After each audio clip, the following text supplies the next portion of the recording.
All right, good morning. Thank you for joining us. You're at the Finance and Fiscal Resources Committee meeting. It's 8:35 a.m. And the first item on the agenda is public comment. Is there anyone from the public who'd like to speak this morning? All right, seeing none, our next item is the consent agenda, which includes approval of the minutes from May 7 and auditing of checks and purchase order activity. Could I get a motion for the consent agenda? Support. Moved and supported. Any questions, comments, changes? All right, seeing none, all those in favor, please say yes. Yes. All those opposed, please say no. Motion passes.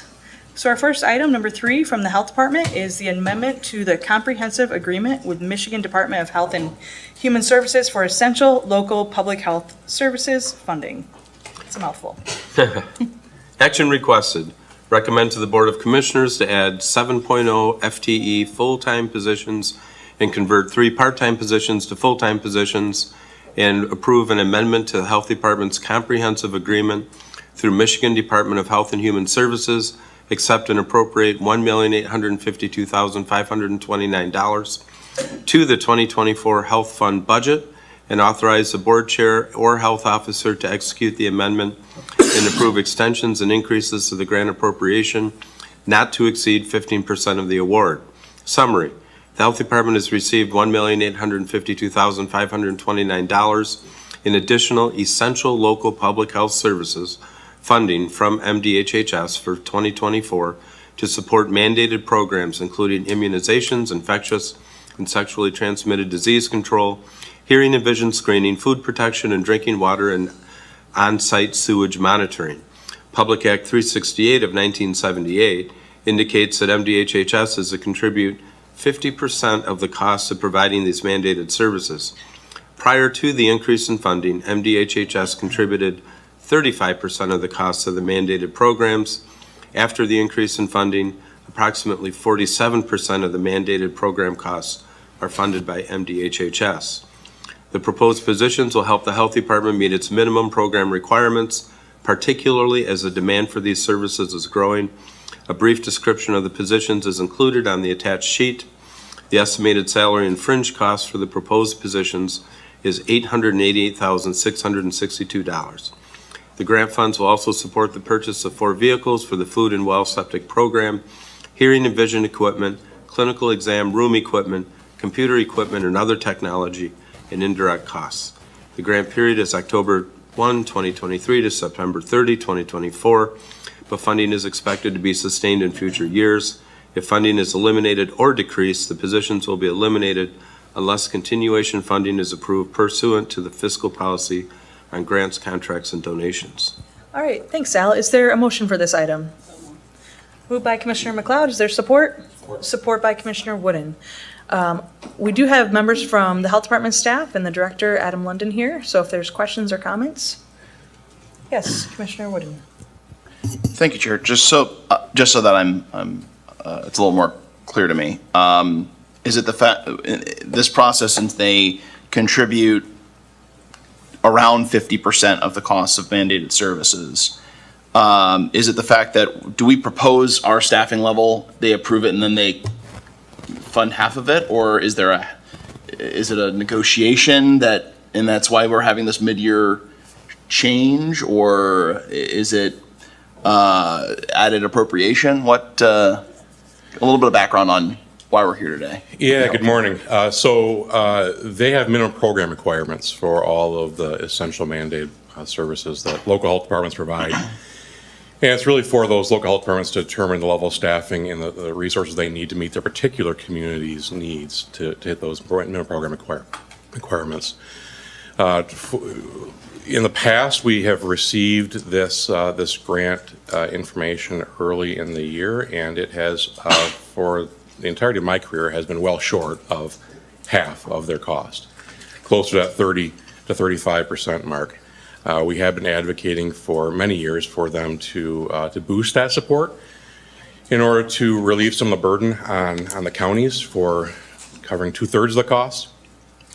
This year, we did receive, early this year, received notice of an additional allocation being made to this essential public health services line in order to come much closer to that. Now, We wanted to accomplish two things with this additional amount of funding. We wanted to get us close to that 50%, and that's why most of this money is actually going towards offsetting general fund expenses so that we can reduce that burden on the county. We also want to be mindful of where we stood in relation to those minimum program requirements and what we were seeing as pinch points in our service delivery for our community. And what we have been seeing is that in those areas where you can see with the positions, mostly in environmental health, our service turnaround time is starting to lag. Our predictions in terms of where our service time is going to be is lagging. The county continues to grow. And so we anticipate that by investing some of these resources, about half, into the staff that's required to deliver those minimum program services, those essential services, we can really do our community a service by providing service for things like well and septic permits and restaurant openings. And we have a lot of locally owned restaurants, family owned, mom and pop type restaurants in this community. They require a lot of coaching from us. And this gets us some more staff in those programs so that we can make sure they're successful and don't struggle with compliance or with problems down the road. So we really see this as both trying to bring that level of shared responsibility for those essential public services to where it should be, and also investing in those program areas, those service areas where we can hopefully push any sort of fee increase talk or anything like that well down the road, because we'll have the staffing we need for the near future. Okay, that makes sense. So if I can boil it down, so essentially, the MDHHS contribution being around 35% was not just an issue of last year. That was a recurring issue. Now you're getting it closer to the 50% parity, and that has contributed to the delay and these funds coming down to us to accept them at this point. And you're taking advantage of this in a good way, which is not just helping ensure that we're freeing up general fund dollars, but we're also getting better outcomes for our health department through added staffing. Well said. Thank you. Yeah, if I could just add one thing. So if you notice the date of the Public Health Act, it's 1978. The other thing that happened in the fall of 1978 was approval of our voters of the Headley Act. The Headley Amendment to the Constitution prohibited the state from passing down unfunded mandates on local governments. And really, it's been ignored by all three branches of the government at times since that time. However, so this law got in just before Headley. The legislation that implemented Headley was adopted in 1979. And so half of that we are required to pay. The other half the state's required to pay. So the other part of this whole puzzle, I think, is that we have been working for decades to get the state to pay its 50% of the public health mandates. And we're getting close. We're going from 35 to 47%. And I think that's a big win. So. All right. Thank you. Any other questions? Yeah, Commissioner Antor. Thank you, Chair. Good morning, Adam. Good morning. I think this question's more for Al. I guess I've seen, dozens of these things over the years. With the final bullet point is if funding is reduced or eliminated, things will be cut. And I'm trying to recall if that's ever happened. It happened big time in the Great Recession. I mean, there are a whole lot of state and federal grant-funded employees that were laid off That was during back that during time. the recession. During the Great Recession, yes. And But I mean, since then. yeah, this literally takes if the funding were to go away, it literally takes a board vote to restore other funding for that. And in my experience, that hasn't been a guarantee, and it's not something that just happens to slip in. It would have to come to you in the form of an action request with a resolution to do. Yeah, and I'm not questioning any of these positions or anything, just when it says if funding is eliminated, does that include our portion of that, or is that strictly the grant funding? If in my experience, if they cut, we cut. Okay, all right, thank you. All right, any additional questions? Yeah, Commissioner It's Sparks. just maybe a moot question, but, so if you're supposed to be 50% and we're at 47, how do we get that other 3? Well, we're going to keep working on it until we get that other 3. Absolutely. And it's just working with our legislators. It's working on the administration, working through our lobbyists, working with MAC. This has been a big deal to MAC for well over 20 years. So. All right, any further questions or comments? Thank you so much for your time this morning. Thank you. Seeing no questions or comments, let's take a vote. All those in favor, please say yes. Yes. All those opposed, please say no. Motion passes. That brings us to our next item on the agenda, and it's from Fiscal Services. It's the Fire Commission Budget Amendment. Action requested. Recommend to the Board of Commissioners to appropriate an additional $143,832 to the 2024 Fire Commission Fund budget. Summary, the Fire Commission Fund was established in 1942.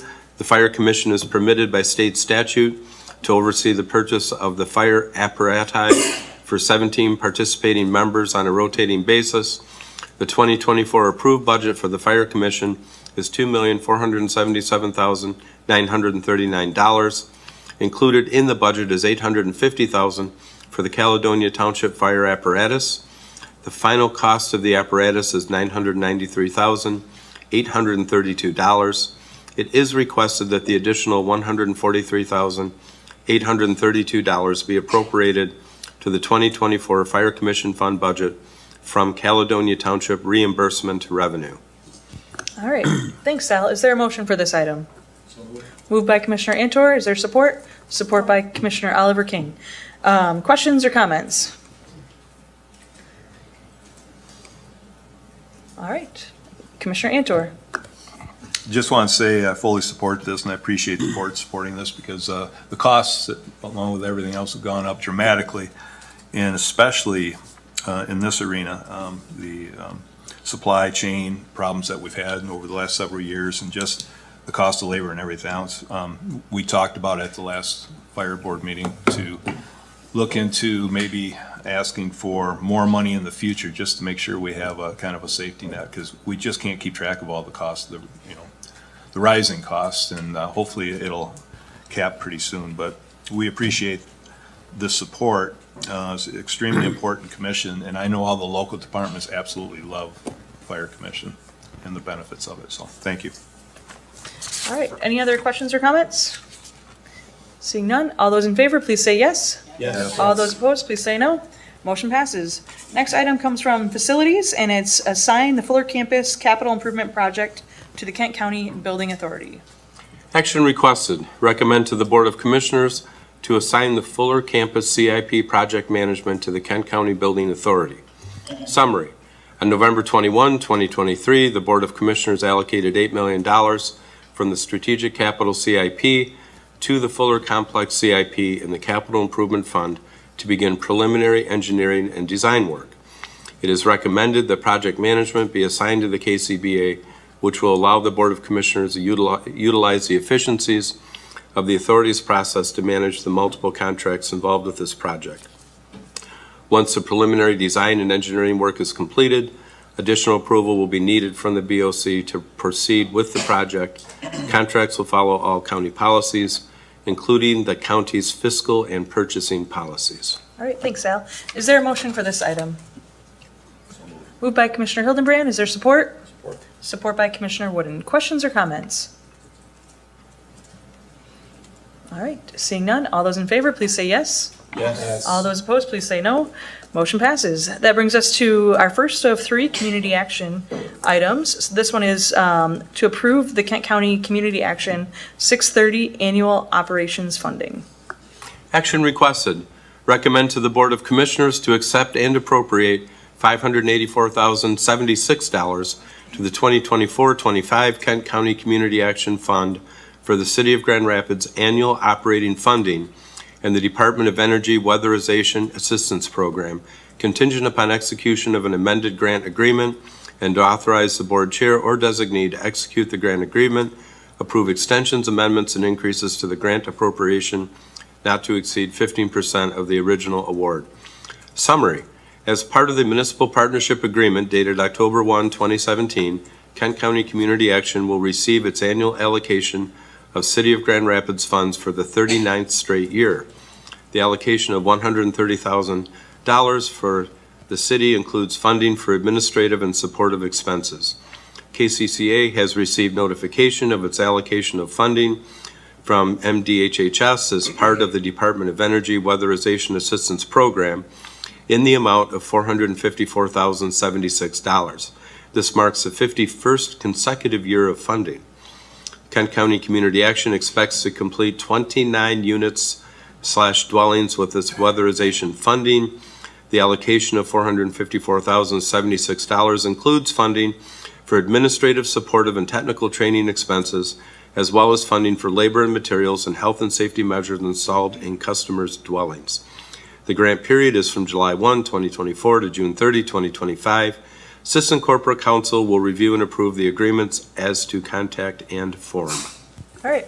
Thanks, Al. Is there a motion for this item? So moved. Moved by Commissioner Wooden. Is there support? Support by Commissioner Oliver King. I saw her raise her hand. Questions or comments? We do have Gustavo here to answer any questions for us today. All right. Seeing none, all those in favor, please say yes. Yes. All those opposed, please say no. Motion passes. Next item, also from Community Action, is to approve the Kent County Community Development Annual Action Plan and Appropriation. Action requested. Recommend to the Board of Commissioners to approve the Kent County Community Development Annual Action Plan for July 1, 2024 through June 30, 2025, to accept and appropriate $2,504,270 in revenue to the Community Development Block Grant and Home Investment Partnership Programs in the 2024-25 Community Development Fund, and to authorize the board chair or designee to execute the grant documents related to the plan and approve extensions, amendments, and increases to the grant appropriation not to exceed 15% of the original award. Summary. Kent County is qualified as an urban county, which makes it eligible to receive funds from the U.S. Department of Housing and Urban Development for its 43rd year as an entitlement community. The 5-year extended consolidation plan for July 1, 2021 through June 30, 2026 consists of a needs assessment, market analysis, and related goals and objectives, and is a prerequisite of obtaining CDBG and home funding from HUD. The grant application, referred to as the Annual Action Plan, contains a description and budget for CDBG and home-funded activities proposed to be undertaken between July 1, 2024 and June 30, 2025, including CDBG projects requested by local units of government. The grant application Annual Action Plan allocates $2,504,270 in funding that includes CDBG of $1,624,667 and home of $829,603, and recognizes an additional $40,000 in anticipated program income from the CDBG Housing Rehabilitation Program and an additional $10,000 anticipated program income from the Home Investment Partnership Program. Assistant Corporate Counsel will review and approve the agreements as to content and form. Great. Thanks, Al. Is there a motion for this item? Moved by Commissioner Sparks. Is there support? Support by Commissioner McLeod. Questions or comments? Yes, Commissioner Green. Thank you, Chair. Just briefly, probably a question for Gustavo, but good morning, Gustavo. I don't see the actual an actual plan document here other than the summary for the statewide. And you know, all this sounds fine to me. I just would like for us to, if there is such a document, for us to be able to look at it prior to the board consideration. I don't know if I missed that somewhere else, so. I do believe it was attached. Was it an attachment? Okay. Email. Yep. Okay, then I'll review that. Thank you. I just didn't see it in the packet. And then the other question I had, Gustavo, just, this is not really about the plan, but just for edification here. It seems that the statute must be written so that cities receive a far greater funding for these areas than counties do. Just looking at that spreadsheet of the communities statewide, our colleagues across Color Plaza at the city are getting quite a bit more funding for CBDG and home and et cetera. So I just didn't know if there was any light you could shed on how that process works. I have Chad here. Chad Coppin oversees our community development, and I think conversations we've had is it's based off of a number of things, population. There's I think a study that goes on, but there's not really a way that HUD actually tells us why. But Chad, do you want to add to that? Yeah, good morning. Chad Kaufman, Program Manager for Community Development at King County Community Action. Yeah, it's a formula grant, so it's based on population, based on the population that has lower incomes. It's based on housing, what HUD assesses as housing needs. They don't actually share the actual formula with us, but historically, the city of Grand Rapids has received more every year than the county as a whole. The city of Grand Rapids receives CDBG, home, and ESG funding from HUD. The city of Wyoming also receives entitlement grants, but they only receive CDBG funding and not the other two. This year, you'll notice in the plan, Kent County has only qualified to receive CDBG and home funding, but has not received any portion of the ESG, the Emergency Solutions Grant funding. Historically, Grand Rapids receives more than the county as a whole. Thank you, and that's just federal rulemaking, policymaking that kind of dictates how It's that federal happens. calculation. It's not something we don't apply for a specific dollar amount. We are, as an entitlement grantee, there's a formula that's done nationwide, and we receive a portion of the budget that's been allocated by the federal Congress. I figured that was the case, just given other counties are kind of comparable with what they're getting compared to cities. So, thanks, that's very helpful, appreciate it. Thank you. Any other questions or comments? Commissioner Antor. Thank you, Chair. It's my annual rant. I don't mind the program. I just I'm bothered by, I guess, what it takes to qualify for local municipalities. A lot of times, there may be a town or village that could really use some help in this area, but it doesn't qualify because it's the wrong area. It needs to be, 2 blocks down to put in a sidewalk where it doesn't make sense, but it would qualify. And I don't know if that makes sense to you, but they're pretty restricted in how they can use this money.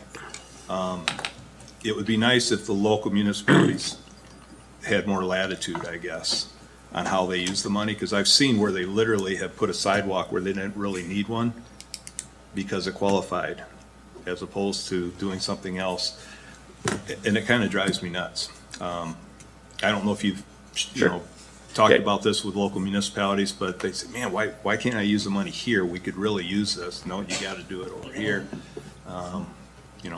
Rip out the sidewalk, put a new one in if you have to, but that will, it'll qualify. And that's the part of government that kind of makes me crazy. If the money's going to be spent, how about letting local units decide how best to spend it for their entire population? Certainly, thanks for bringing that up. Every year, I think you may be referring to some historical aspects of how the county has operated its program. A few years ago, we updated our application process, and I review the scoring and modify that a little bit each year to make sure that there's a steady rotation of funding throughout local governments when they're applying.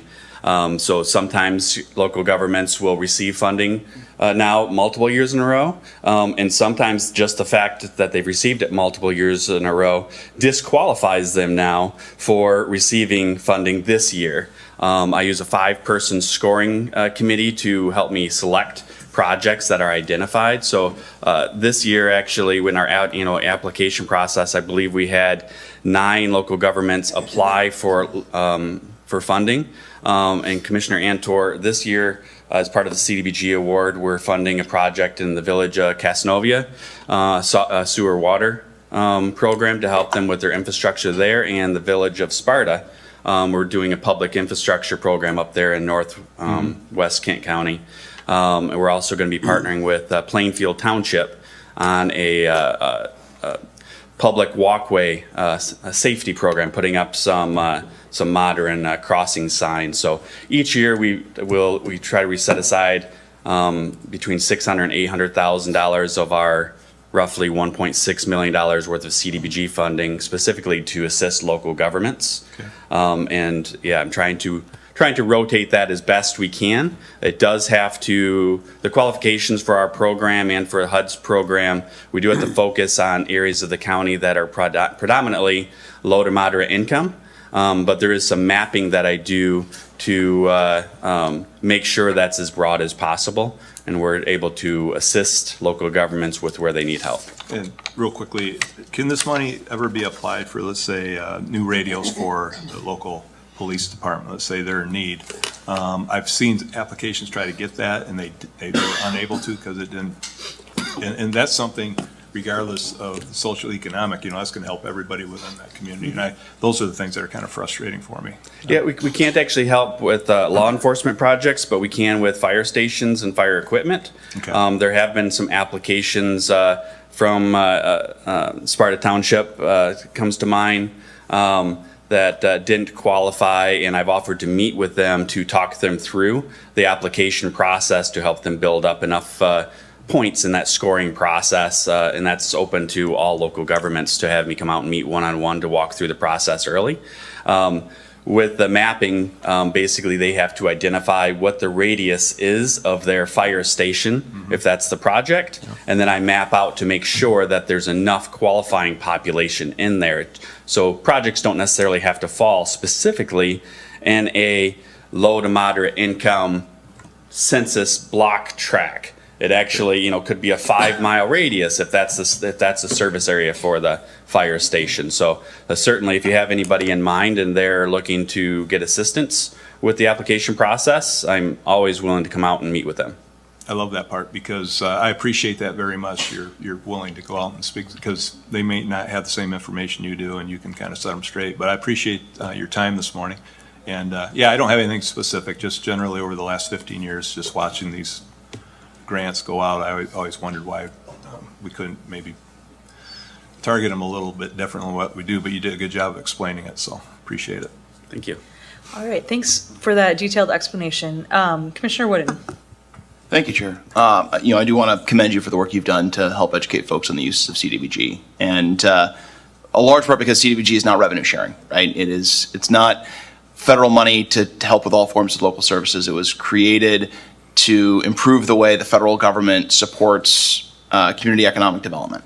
And that's why they're more prescribed in what can be done. And services are part of it, but they have to meet that criteria to avoid, abuse of federal dollars to support services that may not benefit low to moderate income residents. So the fact that you figured out how we can serve both purposes is commendable. My question is just, I know that the formula that HUD uses is opaque. If I do remember correctly, when it comes to the calculation, the population of Grand Rapids and the population of Wyoming are not factored into our allocation for CDBG. Is that correct? That's correct. They have their own jurisdictions for CDBG. We do partner with the City of Wyoming for our home program.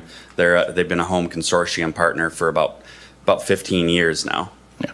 But their populations do not factor into to Kent County's award from HUD. Yeah.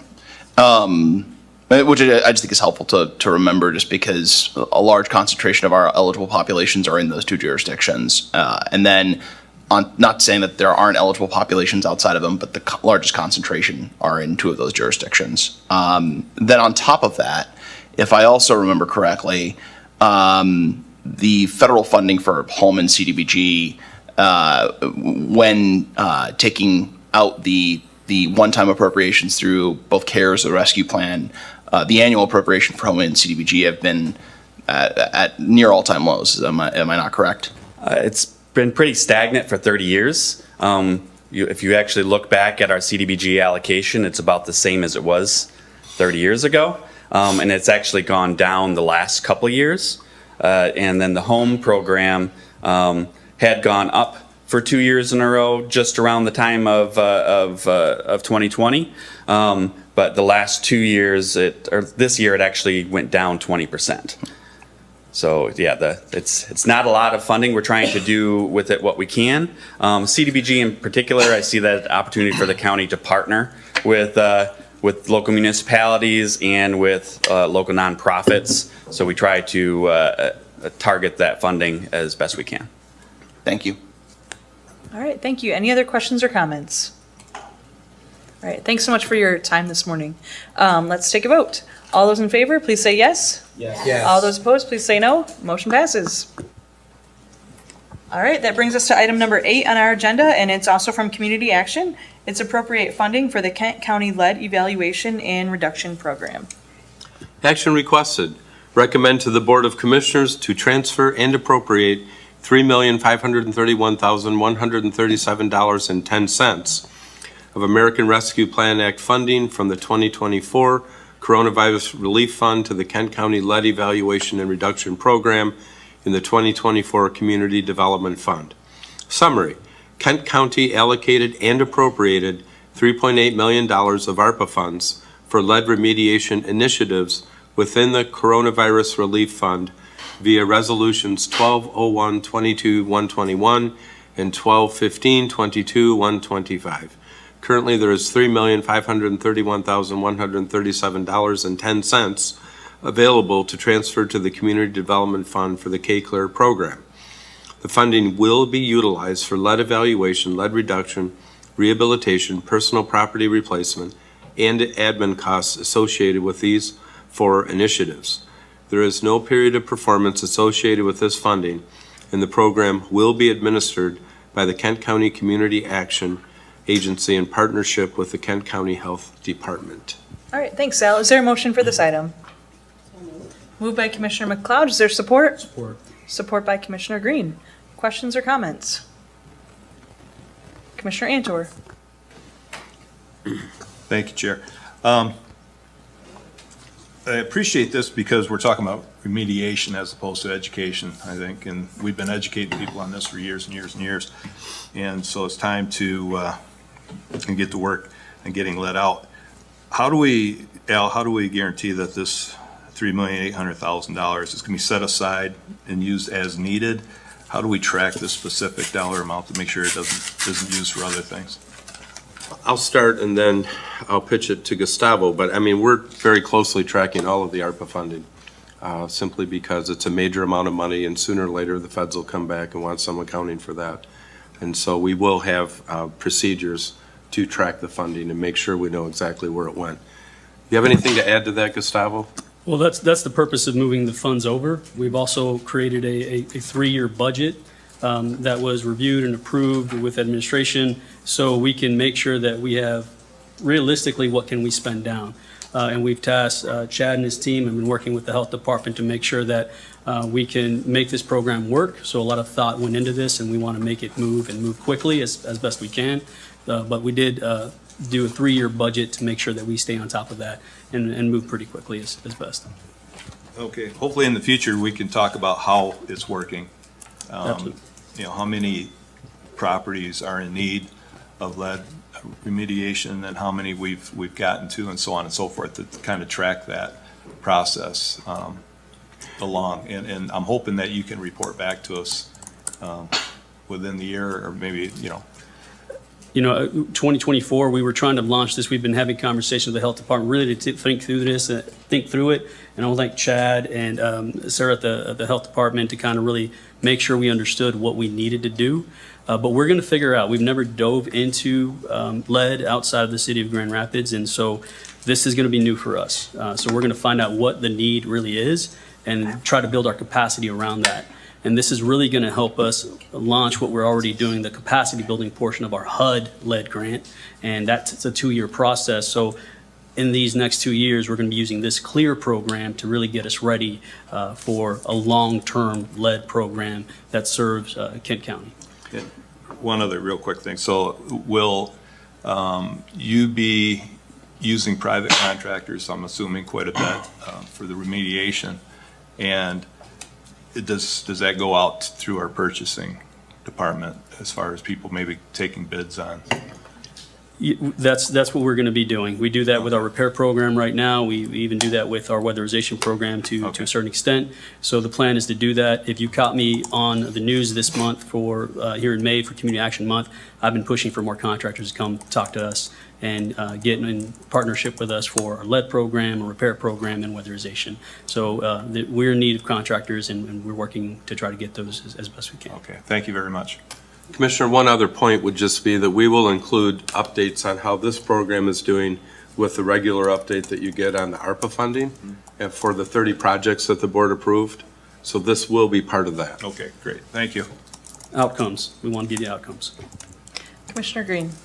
Thank you. I just wanted to say I appreciate the effort to move some of this, continue the work we're already doing in the city, but start moving it out elsewhere. I've been harping on that a little bit for 3 years about, we need to continue the work we're doing outside of Grand Rapids. And this is great to see almost $500,000 for homes that are outside of the city and still funds available for folks that are inside the city too. So just wanted to say thank you. Commissioner McLeod. Thank you, Chair. I definitely want to say thank you for that as well, so I echo Commissioner Green. I did want to ask a little bit about the funds that are allocated for the lead-contaminated personal property replacement program. So that's a program that it says is operated by the Health Department, but I just wondered how the KCCA is going to work with the Health Department to maybe expand that, because this sounds like a really great program, because there's so many toys and personal things that are within people's homes that they don't even realize have lead and impact their children. So how will this be communicated and marketed so that people know it's available? And is there any opportunity to expand the funding that is allocated for this to reach more households? Yeah, and I think so it was one of the things that Sarah had advocated for, finding out that for a lot of folks that are coming to our community, it really wasn't their dwelling that was being tested for lead or coming out positive for lead. It was their personal property, and these are things that they brought with them. And so it's one thing that she advocated for, and we thought, okay, how much do you need for this? What is the capacity right now, and what can we try to do, or what's the need? And so we wanted to start out small. But the budget is pretty fluid. We can move things around as we get into this and realize, okay, where are we having the most impact, or where are we not spending as much? Can we adjust the budget and move things over? I wanted to put enough in there for them to get started, but not enough for them to, oh, that's too much money. And I think, Sarah, you mentioned that, like, hold on. But we wanted to kind of build it out. But Sarah, did you want to say anything about that? She advocated for it. So another aspect of it is that we really wanted to create a model for the state to see how it could work, to be able to then say, hey, this is a great idea, let's fund this. Because that's something that we've been really advocating for, is because we're seeing over and over again, it's, people's things that they're bringing into the community. Like when you tell a family they have to replace all their pots and pans, because that's what we're seeing a lot of right now is pots and pans. It's a lot of money for a family to output. And then, so it softens it for people so that they're already going through the hardship of having a child exposed to lead and the trauma of that. And then to be able to kind of soften the impact of that through other methods and methodologies. I think it's I'm so excited that KCCA is supporting us in this, and that I think it's a great model.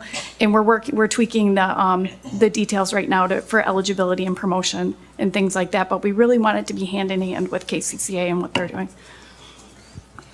That's a great pilot to test, and I like how it's connected with the data that you all are seeing at the Health Department in terms of the children that are being exposed. So I'm looking forward to seeing the outcomes from this as well. Thank you.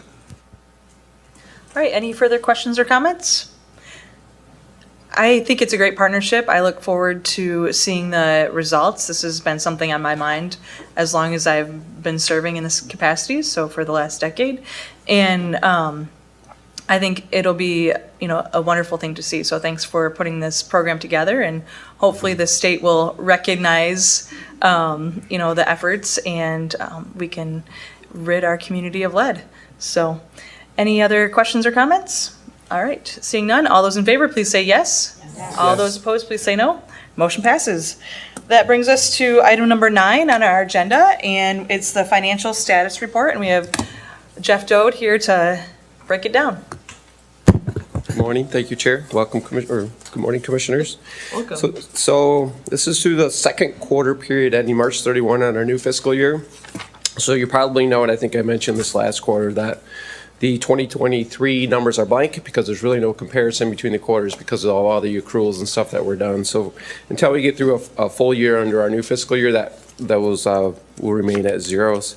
I can tell you we're monitoring everything through the same type of period. Last year we were 29% of budget on revenues. This year we're 27%. Last year we were 57% of expenses. This year we're 41%. So we're tracking. Nothing out of the ordinary to report so far. Same with expenses, everything's looking as budgeted. On the fund balance position, you can see we finished 108,266,000, very healthy. Of course, it's the new high point for our year. That's why it was up from previous years, and we'll look to evaluate whether to change our policy in the future. We're thinking we'll need a 45 to 50% fund balance policy, but we'll wait for a couple of years to monitor this and determine an appropriate amount. We have plenty of cash, 65 days on hand of coverage, expenses. And you can see the graph on page 6, trending very much the same as it has in all the previous years. Again, though, the peak of our cash funding and our fund balance is at that September 30th timeframe when all of our taxes are collected. Moving on to lodging excise tax on page 7, you'll note a large decrease year-to-date in fund balance. That's because we've paid the debt service December 1st, which is now the first quarter of our fiscal year, where it used to be the last quarter. And then we paid that first installment to the amphitheater, $5 million. But that will build back up over the rest of the fiscal year. So really nothing to report out of the ordinary, and things are on track. All right, thank you. Questions or comments for Jeff on our financial situation? All right, quiet bunch this morning. Thank you so much. And that's not anything we need to vote on. So is there any commissioner miscellaneous? Anything you need to add on your heart today? No. All right, we are adjourned, and our next meeting will be on Tuesday, June 18, 2024. We'll see you then.